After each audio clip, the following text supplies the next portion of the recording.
Hello everyone, welcome to electrical department. आज की इस वीडियो में हम 3 फेज इंडक्शन मोटर के फॉरवर्ड और रिवर्स डायग्राम को देखेंगे। साथ ही इसका पावर वायरिंग और कंट्रोल वायरिंग डायग्राम बनाना सीखेंगे। इस वीडियो को देखने के बाद आप 3 फेज इंडक्शन मोटर का फॉरवर्डिंग और रिवर्सिंग जो डायग्राम होते हैं, पावर वायरिंग और कंट्रोल वायरिंग डायग्राम, दोनों को बहुत ही आसानी से बना देंगे। क्योंकि देखिए, एग्जाम में जो होता है पावर वायरिंग और कंट्रोल वायरिंग डायग्राम को पूछा जाता है। तो सबसे पहले हम ये समझते हैं कि मोटर को फॉरवर्ड तथा रिवर्स क्या होता है। मोटर को फॉरवर्ड तथा रिवर्स करने का क्या पर्पस होता है। हम मोटर को फॉरवर्ड तथा रिवर्स क्यों करते हैं, इसको समझते हैं। इसके बाद इसके हम पावर और कंट्रोल वायरिंग डायग्राम को देखेंगे। तो देखते हैं 3 फेज इंडक्शन मोटर का फॉरवर्ड और रिवर्स होता क्या है। देखिए, कई सारे एप्लीकेशन ऐसे होते हैं जहां पर हमें मोटर को रिवर्स तथा फॉरवर्ड करने की ज़रूरत पड़ती है। जैसे कि आपने एलिवेटर यानी कि लिफ्ट देखा होगा। देखिए, जब मोटर फॉरवर्ड टर्न करता है, जब मोटर मतलब कि फॉरवर्ड टर्न करता है, तब अब जो आपका लिफ्ट होता है, जो आपने लिफ्ट देखा है, वो लिफ्ट जो है ऊपर की तरफ जाता है। और जब मोटर रिवर्स टर्न करता है तब ये नीचे की तरफ आता है। तो ऐसे ही कई सारे एप्लीकेशन होते हैं जहाँ पर हमें मोटर को रिवर्स तथा फॉरवर्ड करने की ज़रूरत पड़ती है। अब हम ये देखते हैं कि जो मोटर होता है, 3 फेज इंडक्शन मोटर होता है, उसके डायरेक्शन को चेंज कैसे करते हैं। तो देखिए, जैसे कि मोटर के डायरेक्शन को अगर चेंज करना हो, तो जैसे कि मान लीजिए मोटर है आपके पास यहाँ पर एक, ठीक है, एक ये मोटर है आपके पास, ये मोटर है और ये मोटर का जो है 3 टर्मिनल निकला है, ठीक है, ये मोटर के टर्मिनल है। अब हम इस मोटर को 3 फेज सप्लाई देते हैं। मान लीजिए यहाँ से 3 फेज इस मोटर को सप्लाई दिए हैं। ये सप्लाई मान लीजिए आर है और ये वाई है और ये बी है। और यहाँ पर जो ये मोटर के टर्मिनल है, ये यू है, ये वी है और ये डब्लू है। और ये समय मोटर जो है आपका वो है फॉरवर्ड डायरेक्शन में मोटर रोटेट कर रहा है। तो इस स्थिति में हम देखते हैं कि आर फेज को हम यू टर्मिनल से कनेक्ट किए हैं, आर फेज को यू टर्मिनल से कनेक्ट किए हैं, वाई फेज को वी टर्मिनल से कनेक्ट किए हैं और बी फेज को डब्लू टर्मिनल से कनेक्ट किए हैं। तो ये इस समय क्या है, मोटर आपका फॉरवर्ड डायरेक्शन में है। और अगर अब हमको इसी को रिवर्स डायरेक्शन में करना हो तो हम कैसे करेंगे वो देखते हैं। तो देखिए, रिवर्स डायरेक्शन करने के लिए हम मोटर के 2 फेज को इंटरचेंज कर देते हैं। कहने का मतलब देखिए कैसे, यहाँ पर भी मान लीजिए जैसे एक मोटर है और इसके टर्मिनल है 3, ठीक है, और यहाँ से हम सप्लाई देते हैं, 3 फेज सप्लाई देते हैं। अब देखिए, यहाँ पर ये जो मोटर था इसी को हमको रिवर्स करना है। तो रिवर्स करने के लिए हमने बताया कि इसका जो फेज होता है, 2 फेज को हमको इंटरचेंज करना होता है। तो कैसे करेंगे, तो देखिए, जो यहाँ पर आर के साथ हमने आर फेज के साथ यू टर्मिनल को कनेक्ट किया है। और इसमें क्या करेंगे, हम जो वाई, मान लीजिए आर फेज के साथ हमने यू टर्मिनल कनेक्ट किया था, वाई के साथ वी का और बी के साथ डब्लू का। तो 2 फेज को हमको चेंज करना है। सबसे पहले क्या करेंगे, मान लीजिए हम यहाँ पर वाई को वी के साथ किए थे, लेकिन हम यहाँ पर वाई को जो है यू के साथ कर देते हैं, ठीक है। और जो आपका आर फेज था, आर को हम यू के साथ किए थे और यहाँ पर हम आर जो फेज है आपका उसको वी के साथ कर देते हैं। उसके बाद जो आपका बी फेज है इसको सेम हम डब्लू से कनेक्ट कर देते हैं, डब्लू टर्मिनल से कनेक्ट कर देते हैं। तो इसमें हमने क्या किया, यहाँ पर हमने फेज में कोई चेंजिंग नहीं की फेज सीक्वेंस में। लेकिन यहाँ पर जो हमने जो 3 फेज सप्लाई फेज था उसका फेज को हमने क्या किया, चेंज कर दिया। चेंज कैसे किया, वाई को हमने कर दिया यू से, आर को कर दिया वी से और बी को कर दिया डब्लू से। तो इस प्रकार से आपका मोटर जो होगा ये होगा अब रिवर्स डायरेक्शन में रोटेट करने लगेगा। तो इस प्रकार से आपको समझ में आ गया होगा कि जो 3 फेज इंडक्शन मोटर होता है, इसको अगर हमको जो इसका अगर इसका डायरेक्शन को चेंज करना होता है तो इसके किन्हीं 2 फेज को हम इंटरचेंज कर देते हैं। यहाँ पर आप देख सकते हैं आर को यू से किया गया था, लेकिन यहाँ पर आर को वी से किया गया है और वाई को वी से इसमें, तो वाई को यू से, और बाकी बी फेज और डब्लू टर्मिनल यहाँ पर सेम है। तो यहाँ पर हम कर सकते हैं कि 2 फेज को हम इंटरचेंज करके मोटर के डायरेक्शन को चेंज कर सकते हैं। अब यही चीज़ जो है आपको पावर वायरिंग डायग्राम में दिखाना है और कंट्रोल वायरिंग डायग्राम दिखाना है। तो अब जान लेते हैं पावर वायरिंग डायग्राम क्या होता है। तो देखिए, अगर जैसे यहाँ पर हम आपको बताएं कि पावर वायरिंग डायग्राम में होता क्या है, पावर वायरिंग डायग्राम। तो देखिए, पावर वायरिंग डायग्राम में सिंपली बहुत सिंपल होता है पावर वायरिंग डायग्राम को बनाना। क्योंकि पावर वायरिंग डायग्राम में केवल हम क्या करते हैं, सप्लाई को मोटर से कनेक्ट करते हैं। उसमें किसी भी प्रकार का कंट्रोलिंग का कार्य नहीं होता। करें मतलब पावर वायरिंग डायग्राम में हम क्या क्या लगाते हैं, पावर वायरिंग डायग्राम में जैसे कि हम OLR लगा देते हैं, ठीक है, कॉन्टैक्टर को दिखा देते हैं, और मोटर को दिखा देते हैं और MCB को। तो ये सब चीज़ें हम क्या करते हैं, उसको सिंपली पावर वायरिंग डायग्राम में दिखाते हैं कि किस प्रकार से मोटर को सप्लाई दिया जाएगा। और जो इसके विपरीत जो आपका कंट्रोल वायरिंग डायग्राम होता है उसमें क्या करते हैं, इसको समझ लीजिए तब आपको बताते हैं कि पावर वायरिंग डायग्राम कैसे बनाते हैं। इसका बहुत सिंपल है, आप लोगों को समझ में आ जाएगा। तो देखिए जो कंट्रोल वायरिंग डायग्राम होता है इसमें क्या होता है, हम मोटर को कैसे ऑन ऑफ करते हैं, उसके कंट्रोलिंग का कार्य कैसे करते हैं, ये इसमें दिखाना होता है कंट्रोल वायरिंग डायग्राम में। तो कंट्रोल वायरिंग डायग्राम को बनाना थोड़ा सा मुश्किल होता है, लेकिन अगर आपने जो बेसिक है इसका मतलब कोई कि कैसे होल्ड करते हैं, NO NC क्या होता है, अगर ये सब बेसिक चीज़ें आपको पता है तो पावर वायरिंग डायग्राम और कंट्रोल वायरिंग डायग्राम दोनों ही आप बना लेंगे। तो समझ में आ गया आपको कि पावर वायरिंग डायग्राम में हम क्या बनाते हैं कि मोटर को सप्लाई किस प्रकार से दिया जाता है, उसमें ऑन ऑफ कैसे ऑन किया जाता है, मोटर को कैसे ऑफ किया जाता है, ये सब चीज़ें नहीं होता है। जबकि कंट्रोल वायरिंग डायग्राम में हम on off, on button, on push button, of push button, ये सब मतलब कि स्टार्ट पुश बटन, ये सब बटन्स लगाते हैं और उसको कंट्रोल कैसे करते हैं मोटर को, इस पूरे फंक्शन को हम एक डायग्राम की मदद से दिखाते हैं, उसी को बोलते हैं कंट्रोल वायरिंग डायग्राम। अब हम देखते हैं कि पावर वायरिंग डायग्राम को बनाते कैसे हैं। सबसे पहले हम आपको यहाँ पर पावर वायरिंग डायग्राम बनाना बताते हैं कि पावर वायरिंग डायग्राम इसका कैसे बनाते हैं। ठीक है, तो आपको बता दिए हैं पावर वायरिंग में होता क्या है। पावर वायरिंग डायग्राम में हम जो आपका 3 फेज इंडक्शन मोटर होता है उसको जो RYB सप्लाई होता है, मतलब कि जो 3 फेज सप्लाई होता है, 3 फेज सप्लाई से मोटर को कनेक्ट करते हैं पावर वायरिंग डायग्राम में। तो सबसे पहले हम यहाँ पर 3 फेज सप्लाई ले लेते हैं, जैसे कि यहाँ पर हो गया आपका एक R, Y और ये B। 3 फेज सप्लाई ले लेते हैं यहाँ से, ये आपका 3 फेज सप्लाई हो गया। अब 3 फेज सप्लाई के बाद एक हम MCB या फ्यूज लगाते हैं, तो यहाँ पर हमने MCB लगा दिया। इसके बाद क्या करते हैं, MCB के बाद हम ओवरलोड रिले लगाते हैं। ओवरलोड रिले क्या करता है, आपको ओवर करंट से सुरक्षा प्रदान करता है। तो यहाँ पर हम अब एक ओवरलोड रिले लगाएंगे। यहाँ तक आपको समझ में आ गया होगा कि 3 फेज सप्लाई RYB से हम एक MCB या फ्यूज़ कनेक्ट करते हैं। ये आपका हो गया MCB, या यहाँ पर हमने MCB लगाया, MCB या फ्यूज़ कनेक्ट करते हैं। इसके बाद हम यहाँ पर एक OLR लगाते हैं। ठीक है, ये OLR मतलब कि ओवरलोड रिले लगाते हैं। जो ओवरलोड रिले होता है वो मोटर को ज़्यादा करंट लेने से प्रोटेक्ट करता है। अब देखिए जो आपका OLR है, OLR से तीनों फेज निकलने के बाद हम यहाँ पर 2 कॉन्टैक्टर लगाते हैं। एक कॉन्टैक्टर होता है फॉरवर्ड का और दूसरा होता है रिवर्स का, यानी कि एक जो है मोटर को सीधा घुमाएगा और एक मोटर को उल्टा घुमाएगा। तो यहाँ पर इसके बाद यहाँ पर जो यहाँ पर 3 पॉइंट निकला है, यहाँ से हम 2 कॉन्टैक्टर लगाएंगे। कहने का मतलब यहाँ से 2 R निकलेगा, 2 Y निकलेगा और 2 B निकलेगा। तो अब देखिए हम 2 कॉन्टैक्टर लगाते हैं, एक फॉरवर्ड और एक रिवर्स। तो मान लीजिए ये जो है यहाँ पर आपका, ये है आपका फॉरवर्ड कॉन्टैक्टर, यहाँ पर लिख देते हैं हम फॉरवर्ड कॉन्टैक्टर। ठीक है, ये फॉरवर्ड कॉन्टैक्टर, इसमें भी 3 पॉइंट होंगे और यहाँ भी 3 पॉइंट होंगे। तो ये फॉरवर्ड कॉन्टैक्टर हो गया, यहाँ पर इसको R इसमें, Y इसमें और ये B इसमें। तो ये फॉरवर्ड कॉन्टैक्टर हो गया। अब हम बनाएंगे एक रिवर्स कॉन्टैक्टर। 2 कॉन्टैक्टर मैंने बताया आपको, यहाँ से हम बनाएंगे एक रिवर्स कॉन्टैक्टर।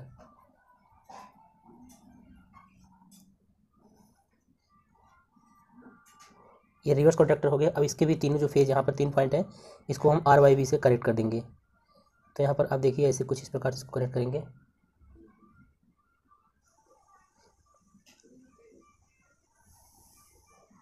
इसको इसमें कनेक्ट कर देंगे RY और ये B। इसको कनेक्ट करने के बाद यहाँ से भी 3 पॉइंट निकलेगा, ये इधर आ जाएगा और ये इधर आ जाएगा। ठीक है, अब यहाँ पर हमारा क्या है, एक मोटर लगा है ये। ठीक है, ये आपका एक मोटर है और मोटर में भी क्या है, 3 टर्मिनल हैं। इन तीनों टर्मिनल का हम कुछ नाम दे देते हैं ताकि आपको समझ में आ जाए। तीनों टर्मिनल का नाम है U, V और ये W। ठीक है, इसके बाद क्या करेंगे, हम यहाँ से मोटर से इसको डायरेक्ट मोटर से जो यहाँ से 3 फेज सप्लाई आई है, इसको हम मोटर से कनेक्ट कर देंगे। इससे मोटर से कनेक्ट करने से पहले हम एक OLR लगाते हैं। ठीक है, OLR लगा कर इसको यहाँ पर हम कनेक्ट कर दिए हैं।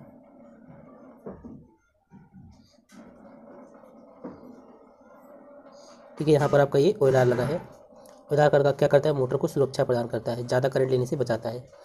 अब देखिए यहाँ पर, यहाँ पर हमने आपको बताया था कि जो 3 फेज इंडक्शन मोटर होता है, अगर उसके मतलब कि उसको रिवर्स करना है, रिवर्स करने के लिए हम क्या करते हैं, उसके 2 फेज मतलब कि नहीं 2 फेज को हम इंटरचेंज कर देते हैं। तो यहाँ पर देख सकते हैं आप, R वाला जो आया है ये U में आया है, तो एक बार यहाँ पर हम लिख देते हैं R वाला जो आया है U में आया है, और Y वाला जो फेज है V टर्मिनल में आया है, मतलब कि Y फेज जो है आपका V टर्मिनल में आया है और B वाला फेज जो है W टर्मिनल में आया है।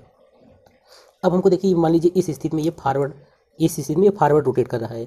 तो अगर हमको अब इसको रिवर्स रोटेट कराना है, तो इसको हम आपको बताए थे, अगर हमको अब इसको रिवर्स रोटेट कराना है तो हम क्या करेंगे, इसके जो फेज है, 2 फेज हैं, मतलब कि इसमें से किन्हीं 2 फेज, या तो इसको, इन दोनों फेज में से तीनों में से किसी 2 फेज को हम इंटरचेंज करेंगे। तो देखिए इंटरचेंज कैसे करते हैं अभी हम देखते हैं। तो यहाँ पर देखिए, ये फिर से यहाँ पर लिख देते हैं ताकि समझ में आ जाए। ये R फेज है, ये Y फेज और ये B फेज, और इसमें क्या है इसमें आपका ये वाला आर फेज़ है और ये वाला वाई फेज़ है और ये बी फेज़ है, ठीक है। तो अब इसको देखिए इंटरचेंज हम करेंगे। यहाँ पर आर को हमने यू से किया था, तो इसमें भी हम आर को यू से ही कर देंगे। आर को देखिए यहाँ पर हमने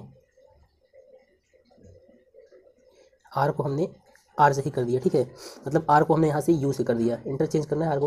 अब देखिए यहाँ पर वाई को वी से किया गया अब हमको, लेकिन वाई को वी से नहीं करेंगे, इसमें हम वाई को कर देंगे बी से, इसको इसमें कनेक्ट कर देंगे। और जो आपका बी वाला फेज है, ये बी वाला फेज है, इसको कर देंगे हम वाई से।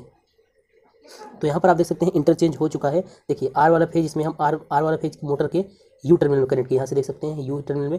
और वाई वाला जो फेज है यहाँ पर, इसको हम बी से कर दिए हैं, वाई को बी से कर दिए हैं। और बी को किससे कर दिए हैं, तो यहाँ पर देखिए बी को किससे किए हैं, वाई से कर दिए हैं। तो यहाँ पर आप देख सकते हैं एक ये वाला एक ये वाला, तो हम दो फेज को इंटरचेंज कर दिए हैं। तो इससे क्या होगा, आपका मोटर जो फॉरवर्ड में होगा वो रिवर्स में रोटेट करने लगेगा। अब देखिए, अब यहाँ पर अभी पावर वायर डायग्राम आपको एग्जाम में इसी प्रकार से बनाना है, बिल्कुल सिंपल है। एक बार आपको फिर से समझा देते हैं यहाँ पर, ठीक है, एक बार फिर से बता देते हैं तो आपको समझ में आ जाएगा, ठीक है। तो पावर वायरिंग डायग्राम में सबसे पहले हम करते क्या है कि जो 3 फेज सप्लाई होता है उसको मोटर से कनेक्ट करते हैं। देखिए यहाँ पर 3 फेज सप्लाई है, इसको यहाँ पर हम मोटर से, ये मोटर है आपको मोटर से कनेक्ट किए हैं। तो इसमें सबसे पहले क्या करते हैं, 3 फेज लेते हैं, 3 फेज RYB, उससे एक हम MCB लगाते हैं। MCB से क्या करते हैं, मोटर को ऑन या ऑफ करते हैं। मतलब कि MCB जो होता है ये सुरक्षा के लिए लगाया जाता है। इसके बाद हम एक OLR लगाते हैं। OLR क्या करता है, OLR जो होता है मोटर को ज़्यादा करंट लेने से प्रोटेक्ट करता है। इसके बाद देखिए, अब हमको यहाँ पर क्योंकि ये फॉरवर्ड और रिवर्स का पावर वायरिंग डायग्राम है, तो इसमें हम क्या करेंगे, 2 कॉन्टैक्टर लगाएंगे, एक फॉरवर्ड का और एक रिवर्स का। यानी कि जो फॉरवर्ड होगा वो मोटर को सीधा घुमाएगा और रिवर्स जो होगा वो मोटर को उल्टा घुमाएगा। तो यहाँ पर हमने 2 कॉन्टैक्टर लगा दिए, एक फॉरवर्ड के लिए, एक यहाँ पर देख सकते हैं आप, एक फॉरवर्ड के लिए है और ये रिवर्स के लिए है। तो यहाँ पर देखिए फॉरवर्ड और रिवर्स के लिए हमने लगा दिया। इसके बाद हमने आपको बताया था, जैसे मोटर है तो फॉरवर्ड में है, अगर उसको रिवर्स में करना है तो किसी 2 फेज को हम इंटरचेंज करते हैं। तो यहाँ पर बिल्कुल हमने कुछ नहीं किया, जैसे जैसे वायर उसको कनेक्ट कर दिया। अब इंटरचेंज करने की बात जब आई तो यहाँ पर देख सकते हैं आर वाला फेज हमने मोटर के यू से कनेक्ट कर दिया, और जहाँ पर वाई वाला फेज है इसको यू से कनेक्ट कर दिया, और बी वाला फेज है वो डब्ल्यू से कनेक्ट कर दिया। और इसमें तो सेम है सब कुछ, RYB इसमें भी है। तो यहाँ पर हमको इंटरचेंज करना पड़ेगा, मतलब कि RU, ये 3 फेज है, यहाँ पर R से U कनेक्ट किया है, Y से U V और B से W। तो यहाँ पर हमको इंटरचेंज करना किसी एक को। तो यहाँ पर देख सकते हैं हमने R वाला जो फेज है, ये वाला R वाला हमने किस में किया, ये U में किया, R वाला U में किया, ठीक है। इसके बाद देखिए Y वाला जो फेज था उसको हमने यहाँ पर, इसमें Y वाला V में किया, लेकिन इसमें Y वाला किस में कर दिया हमने, देखिए W में कर दिया है। और ये Y वाला देखिए यहाँ पर यहाँ पर Y वाला हमने W में किया है, Y वाला W में किया है। और B वाला जो फेज है आपका, B फेज जो है इसमें वो V में किया है, V में किया है। तो इस प्रकार से आप देख सकते हैं हमने कैसे इंटरचेंज कर दिया है। इसमें Y को इसमें हमने V से किया था, लेकिन इसमें Y को W से कर दिया है, और B को W से किया था, इसमें हमने B को V से कर दिया है। तो इस प्रकार से मोटर के जो उसके 2 फेज को इंटरचेंज कर देते हैं तो मोटर आपका रिवर्स में रोटेट करने लगता है। अब बात कर लेते हैं थोड़ा सा काम कैसे करेगा। यहाँ से हम सप्लाई देंगे, तो यहाँ सप्लाई देंगे तो ये क्या आएगा, यहाँ से जब MCB को हम जब ऑन करेंगे तो यहाँ से सर्किट कंप्लीट हो जाएगा, ऐसे हो जाएगा ये। तो यहाँ से OLR में करंट आएगा। इसके बाद यहाँ पर फॉरवर्ड कॉन्टैक्टर में आएगा और रिवर्स कॉन्टैक्टर में। लेकिन ये बात ध्यान दीजिए कि दोनों कॉन्टैक्टर जो होते हैं एक साथ कभी भी नहीं चलते हैं। मतलब कि अगर फॉरवर्ड वाला जब कॉन्टैक्टर ऑन होगा तो रिवर्स वाला ऑन नहीं होगा। इसको अभी हम कंट्रोल वायरिंग डायग्राम में ध्यान से देखेंगे तो आपको समझ में आ जाएगा। तो अब हम देखते हैं इसका कंट्रोल वायरिंग डायग्राम। तो आप लोग ध्यान से देखिए, कंट्रोल वायरिंग डायग्राम जो इसका बिल्कुल ईजी है, बहुत अच्छे से आपको समझा देंगे तो आपको समझ में आ जाएगा। तो कंट्रोल वायरिंग डायग्राम पहले बता देते हैं कि होता क्या है। तो देखिए, जो कंट्रोल वायरिंग डायग्राम होता है इसमें हम क्या करते हैं, पुश बटन लगाते हैं। मतलब कि मोटर को कैसे कंट्रोल करना है, मतलब कि जैसे पुश बटन ऑन करते हैं तो मोटर ऑन हो जाता है। तो मतलब कि किस प्रकार से मोटर को कंट्रोल किया जाता है, ये सब चीज़ें हम कंट्रोल वायरिंग डायग्राम में दिखाते हैं। तो कंट्रोल वायरिंग डायग्राम को बनाने के लिए सबसे पहले हमको यह देखना होता है कि जो कॉन्टैक्टर होता है, जैसे कि कॉन्टैक्टर की जो कॉइल होती है, कुछ इस प्रकार से कॉन्टैक्टर की जो कॉइल होती है वो कितना वोल्टेज पर ऑपरेट होता है। जैसे कि अगर कॉन्टैक्टर की कॉइल जो है वो 220 वोल्ट 50 हर्ट्ज पर अगर ऑपरेट होती है तो इसके लिए हम सिंगल फेज सप्लाई, मतलब कि एक फेज और एक न्यूट्रल से काम चला लेंगे। तो अब हम देखते हैं इसका कंट्रोल लाइन डायग्राम में। सबसे पहले तो यहाँ पर देखिए हमने कंट्रोल लाइन डायग्राम के लिए एक पहले सिंगल फेज एक फेज ले लिया, यहाँ पर एक फेज ले लिया। इसके बाद यहाँ पर हमने एक MCB लगाया है, ठीक है। MCB का जो दूसरा पॉइंट है इससे हम एक OLR लगाए हैं इसके NC पॉइंट पर, और इसके बाद हमने एक पुश बटन लगाया है, इसका NC पॉइंट है, ठीक है। अब देखिए स्टॉप जी आपका जो स्टॉप पुश बटन है ये, इसके दूसरे पॉइंट से हमने क्या किया है, ये जो इसका जो दूसरा पॉइंट है ये वाला, यहाँ से ये 2 भागों में बढ़ जाएगा। मतलब कि 2 कॉन्टैक्टर लगाना है हमको तो ये 2 भागों में बढ़ जाएगा। तो यहाँ पर आप देख सकते हैं इसको हम 2 भागों में बांट देते हैं इस प्रकार से। ठीक है, इसको हम दो भागों में ये दो भाग में डिवाइड कर दिए हैं। इसके बाद हम दो कॉन्टैक्टर लगाते हैं, एक फॉरवर्ड के लिए एक रिवर्स के लिए। तो यहाँ पर देखिए हमने एक फॉरवर्ड के लिए लगाएंगे और इधर हम एक रिवर्स के लिए लगाएंगे। इसके बाद देखिए हम कहाँ यहाँ पर एक स्टार्ट पुश बटन लगाते हैं। स्टार्ट पुश बटन हमने यहाँ पर एक लगाया है, ये आपका स्टार्ट पुश बटन। यहाँ पर एक स्टार्ट पुश बटन लगाया है और यहाँ पर भी एक स्टार्ट पुश बटन लगाया है। कहने का मतलब यहाँ पर दो पुश बटन हमने लगाए हैं जो कि स्टार्ट पुश बटन है, एक फॉरवर्ड के लिए है और दूसरा जो है ये रिवर्स के लिए है। मतलब कि हम ये वाला जब पुश बटन ऑन करेंगे तो ये फॉरवर्ड डायरेक्शन में रोटेट करेगा और जब ये वाला ऑन करेंगे तो ये रिवर्स डायरेक्शन में रोटेट करेगा। इसके बाद यहाँ पर हम क्या करते हैं, इसके बाद यहाँ पर हम दो NC पॉइंट लेते हैं। अब NC पॉइंट वाला मैटर जो है आपको आगे समझ में आएगा। यहाँ पर हमने दो NC पॉइंट लिया है, यहाँ पर भी दो NC पॉइंट लिया है, ठीक है, ये NC पॉइंट है। इसके बाद हमको यहाँ पर फॉरवर्ड कॉन्टैक्टर लगाना है, ये आपका फॉरवर्ड कॉन्टैक्टर हो गया और यहाँ पर ये आपका रिवर्स कॉन्टैक्टर हो गया।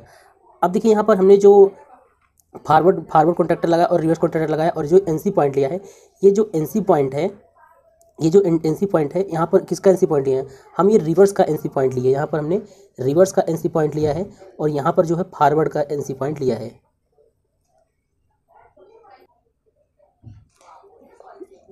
अब आपके मन में सवाल होगा कि यहाँ पर जो हम NC पॉइंट लिए हैं वो किस लिए लिए हैं। तो NC पॉइंट जो है हम इंटरलॉकिंग के लिए हैं। क्यों? क्योंकि देखिए जब हम स्टार्ट पुश बटन ऑन करेंगे तो उस समय मतलब कि आपका केवल फॉरवर्ड कॉन्टैक्टर ही ऑन होना चाहिए, रिवर्स नहीं ऑन होना चाहिए। इसलिए हमने क्या किया है, यहाँ पर देखिए जो यहाँ पर जो NC पॉइंट लिए हैं वो रिवर्स का लिए हैं और जो यहाँ पर NC पॉइंट लिए हैं वो फॉरवर्ड का लिए हैं, इंटरलॉकिंग के लिए हैं। इसके बाद देखिए, इसके बाद हम क्या करते हैं, यहाँ पर जो फॉरवर्ड है यहाँ से जो पॉइंट निकलता है इसको और इसको दोनों को हम क्या कर देते हैं, न्यूट्रल सप्लाई दे देते हैं और यहाँ पर आपका power wiring control wiring diagram इस प्रकार से बन जाता है। अब देखिए आपको समझा देते हैं क्योंकि समझना बहुत ज़रूरी है, अगर नहीं समझेंगे तो बिल्कुल डायग्राम नहीं बना पाएंगे।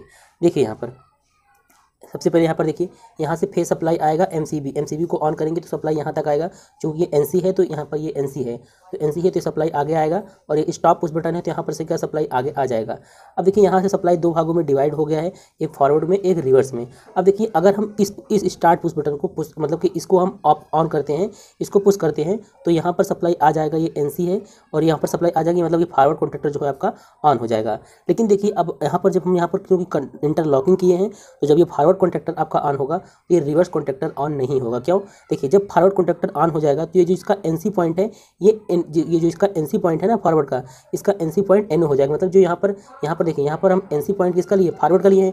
अब जो यहाँ पर ये जो फॉरवर्ड कॉन्टैक्टर है इसका NC पॉइंट NO हो जाएगा तो यहाँ पर भी क्या हो जाएगा, ये वाला जो है ये NO हो जाएगा। अब जानते हैं जब ये NO हो जाएगा तो यहाँ से सर्किट क्या हो जाएगा, ब्रेक हो जाएगा। तो हमारा जो ये रिवर्स वाला पार्ट है, ये वाला जो रिवर्स पार्ट है ये ऑन नहीं होगा। कहने मतलब जब हम केवल स्टार्ट पुश बटन मतलब यहाँ से दबाएंगे फॉरवर्ड का तो केवल फॉरवर्ड कॉन्टैक्टर ही ऑन होगा, रिवर्स नहीं ऑन होगा।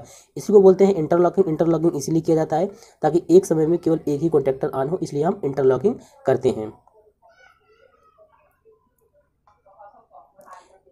ठीक है, इसको तो आपको समझ में आ गया होगा। देखिए इसी प्रकार हम जब रिवर्स ऑन करेंगे तो रिवर्स ऑन करने के लिए हम ये पुश बटन प्रेस करेंगे तो यहाँ पर आपका रिवर्स वाला ऑन हो जाएगा। तो जब ये रिवर्स ऑन हो जाएगा, जो इसका NC पॉइंट है मतलब जो रिवर्स कॉन्टैक्टर का जो NC पॉइंट है वो NO हो जाएगा। तो यहाँ पर हमने रिवर्स कॉन्टैक्टर का NC पॉइंट लगाया तो ये क्या हो जाएगा, ये जो NC है यहाँ पर ये हो जाएगा NO। मतलब ये NO मतलब कैसे, यहाँ से ऐसे करके ओपन हो जाएगा। जब ये ओपन हो जाएगा तो यहाँ से सर्किट ब्रेक हो जाएगा तो फॉरवर्ड कॉन्टैक्टर जो होगा आपका वो ऑन नहीं होगा। अब देखिए यहाँ पर एक बात आती है कि जैसे कि आप समझिए, जैसे यहाँ पर हम अगर देखिए फॉरवर्ड की सबसे पहले बात करते हैं। जैसे मान लीजिए हमको फॉरवर्ड कॉन्टैक्टर जो है उसको ऑन करना है, तो फॉरवर्ड कॉन्टैक्टर अगर हमको ऑन करना है तो यहाँ पर इस पुश बटन को दबाएंगे। लेकिन आप देखिए जब तक हम पुश बटन को दबाए रहेंगे तब तक आपका फॉरवर्ड कॉन्टैक्टर जो है वो ऑन रहेगा। जैसे ही पुश बटन को हम छोड़ देंगे आपका कॉन्टैक्टर जो है ऑफ हो जाएगा। तो इसके लिए हम क्या करते हैं, इस केस में हम होल्डिंग करते हैं। जैसे अब हमने पिछले वीडियो देखे होंगे तो हमने आपको बताया है होल्डिंग कैसे करते हैं। जैसे कि होल्डिंग करना आपको यहाँ पर थोड़ा सा बता देते हैं। जैसे यहाँ पर आपका है एक स्टार्ट पुश बटन है, ठीक है, ये आपका स्टार्ट पुश बटन है। तो इसकी होल्डिंग के लिए हम इसके पैरेलल में क्या लगाते हैं, पैरेलल में जो होता है कॉन्टैक्टर का हम NO पॉइंट लगा देते हैं। ठीक है, कॉन्टैक्टर का हम इसमें NO पॉइंट लगा देते हैं, इसका हम NO पॉइंट लगा देते हैं। तो इस प्रकार से क्या करते हैं, हम इसका होल्डिंग करते हैं। तो ठीक वही चीज़ यहाँ पर भी हम करेंगे। तो देखिए यहाँ पर देखिए जो स्टार्ट पुश बटन इसको प्रेस करेंगे एक बार तो ये फॉरवर्ड कॉन्टैक्टर आपका ऑन तो हो जाएगा, लेकिन ये हमेशा ऑन नहीं रहेगा। इसके लिए हम होल्डिंग करेंगे। होल्डिंग करने के लिए हम क्या करेंगे, जो आपका स्टार्ट पुश बटन है, ये जो आपका स्टार्ट पुश बटन है, इसके हम पैरेलल में क्या करेंगे, एक एनो कॉन्टैक्ट देंगे। किसका एनो कॉन्टैक्ट देंगे? फॉरवर्ड का एनो कॉन्टैक्ट देंगे। तो यहाँ पर हम क्या करेंगे, इसका एनो कॉन्टैक्ट, यहाँ पर हम इसको देखिए, यहाँ पर इसकी होल्डिंग कर दिए हैं, तो ये इसका एनो कॉन्टैक्ट है। ध्यान दीजिए, ये जो कॉन्टैक्ट है यहाँ पर हमने एफ मतलब फॉरवर्ड का दिया है, एनो कॉन्टैक्ट। अब इसी प्रकार हम रिवर्स में भी करेंगे।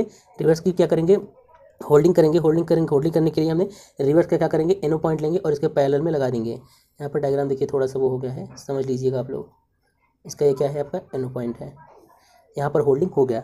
अब देखिए, होल्डिंग होने के बाद ये कैसे काम करेगा, देखिए जैसे ही हम इस स्टार्ट पुश बटन को ऑन करेंगे तो ये सर्किट यहाँ पर ये हो जाएगा, कंप्लीट हो जाएगा। तो जैसे ये सर्किट कंप्लीट होगा यहाँ पर स्टार्ट पुश बटन का, तो जब तक हम स्टार्ट करेंगे तब तक यहाँ सप्लाई आएगा। जो इसका जो फॉरवर्ड कॉन्टैक्टर है, इसका एनो पॉइंट लिए हैं, तो इसका एनो पॉइंट जो होगा वो एनसी हो जाएगा। तो यहाँ से इसके बाद इसको छोड़ भी देंगे आप, तो यहाँ से इसको सप्लाई आगे मिलता रहेगा। इसी प्रकार से रिवर्स कॉन्टैक्टर की बात करें अगर, तो रिवर्स कॉन्टैक्टर में भी क्या होगा,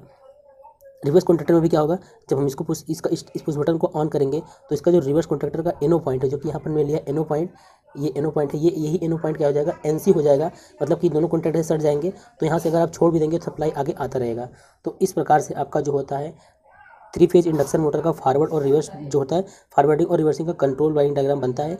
आपको समझ में आ गया हो। तो इस प्रकार से अगर एग्जाम में आता है कंट्रोल वायरिंग डायग्राम बनाने के लिए, तो आपको यही डायग्राम बनाना होगा, और इसका हम जो फिगर है इसको हम टेलीग्राम पर सेंड कर देंगे।